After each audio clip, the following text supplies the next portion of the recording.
뭔데 이리 강한 거야? 그저와 검을 다룰 때 내 모습이 어떠하였느냐? 평소답지 않으셨사옵니다. 넌 융갑이 아니다. 넌 누구냐? 내 몸 너한테 줄게. 제발 융갑 나리를 구해줘요. 여리의 그 한마디는 간절한 사랑이자 무너진 운명에 대한 처절한 절규처럼 들렸습니다.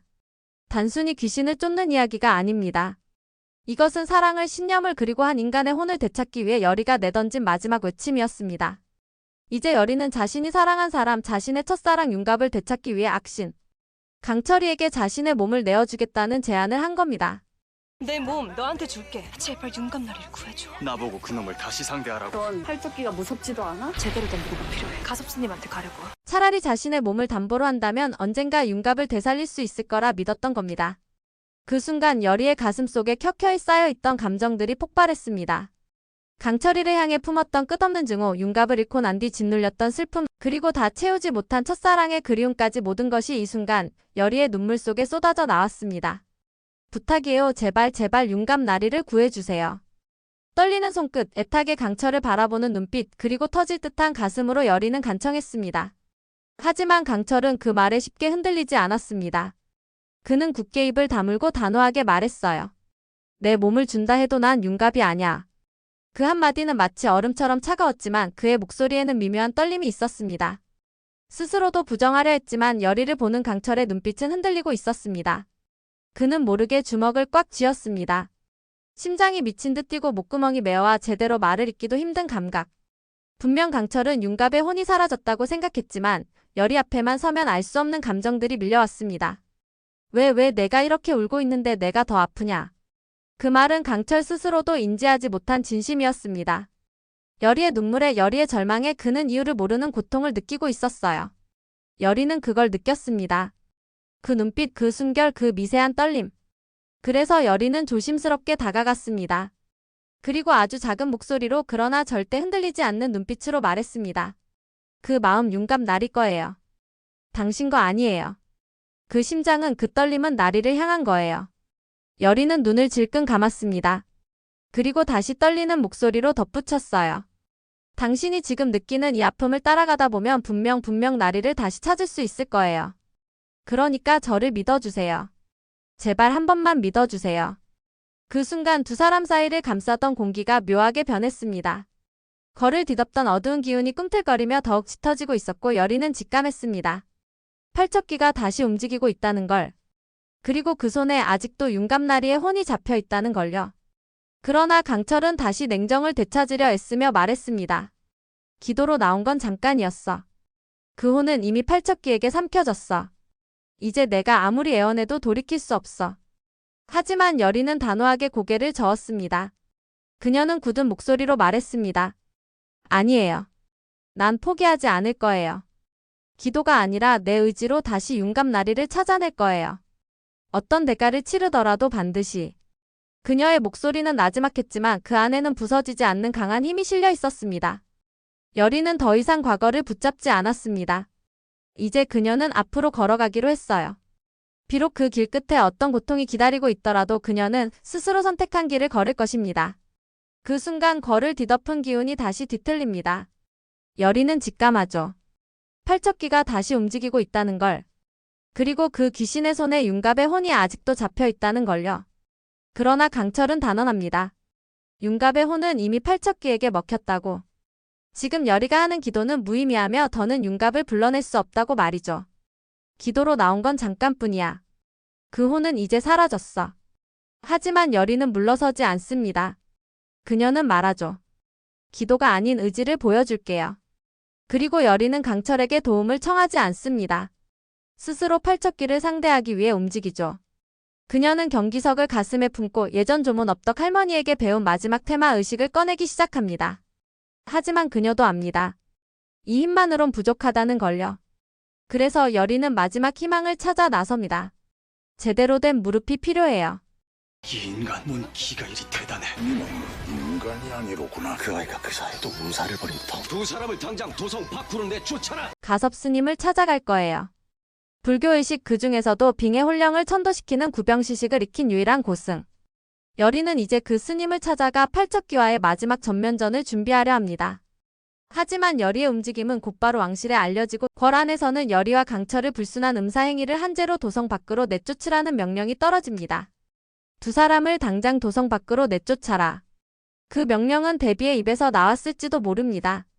혹은 왕실 내 더 큰 음모가 이제 본색을 드러내기 시작한 걸 수도 있죠. 그리고 그 시각 강철은 왕의 부름을 받아 궁으로 향합니다. 왕은 말합니다. 넌 분명 윤갑이 아니다. 그러나 그 총명함은 남아있다.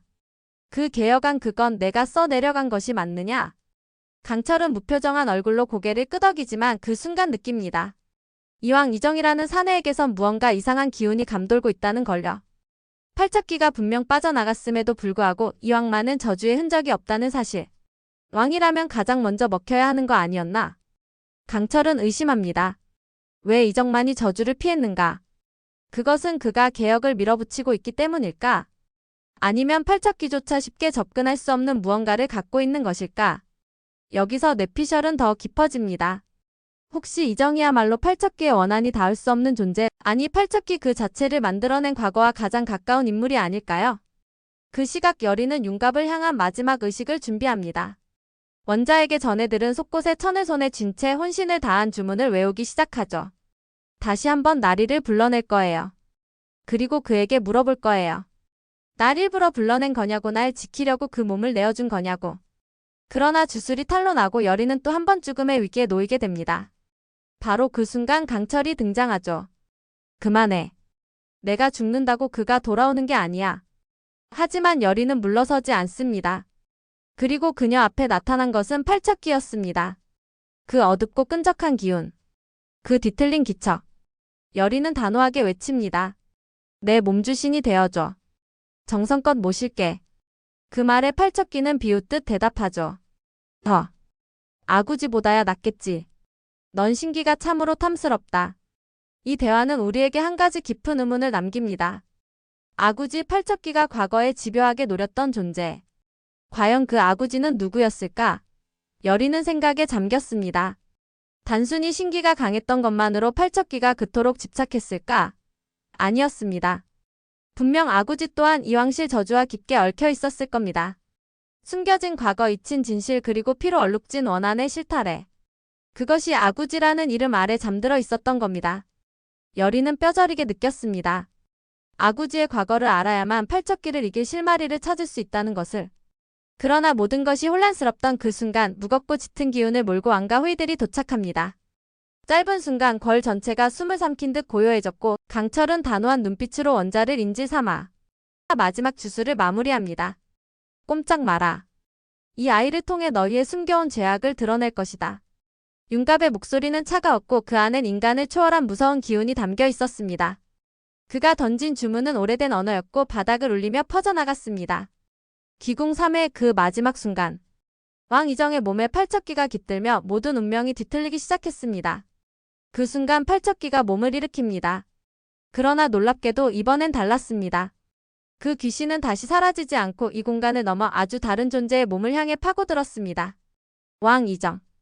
개혁군주이자 누구보다 궐의 저주를 멀리할 수 있을 거라 믿었던 자. 그의 몸속에 팔척기가 들어갑니다. 여리는 그 장면을 똑똑히 목격했습니다. 숨을 삼킬 새도 없이 그녀는 경악에 휩싸입니다. 설마 주상 전하께서. 왕의 이마에 붉은 빛이 번지고 한순간 왕의 눈빛이 차갑게 굳어졌습니다. 금줄이 끊어지고 궐 전체에 뒤틀린 기운이 퍼져나갔습니다. 여리는 몸을 부르르 떨었습니다. 뼛속까지 스며드는 저주, 그것이 이제 왕자에 깃든 겁니다. 이제 진짜 끝이 시작되는 거예요. 여리의 목소리는 떨렸지만 단호했습니다. 기궁사회에 더 이상 귀신과 인간의 싸움이 아닙니다. 신과 신의 싸움, 왕권과 저주의 충돌, 운명과 사랑이 맞부딪히는 거대한 전장이 열렸습니다. 과연 여리는 윤갑을 되찾을 수 있을까요? 왕 이정의 몸에 깃든 팔척기는 과연 누구를 향해 칼을 들 것인가?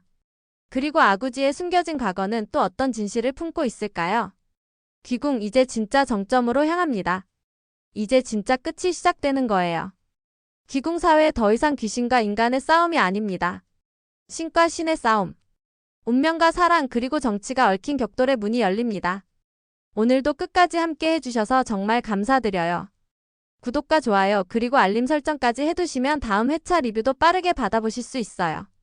그럼 저희는 다음 영상에서 다시 만나요.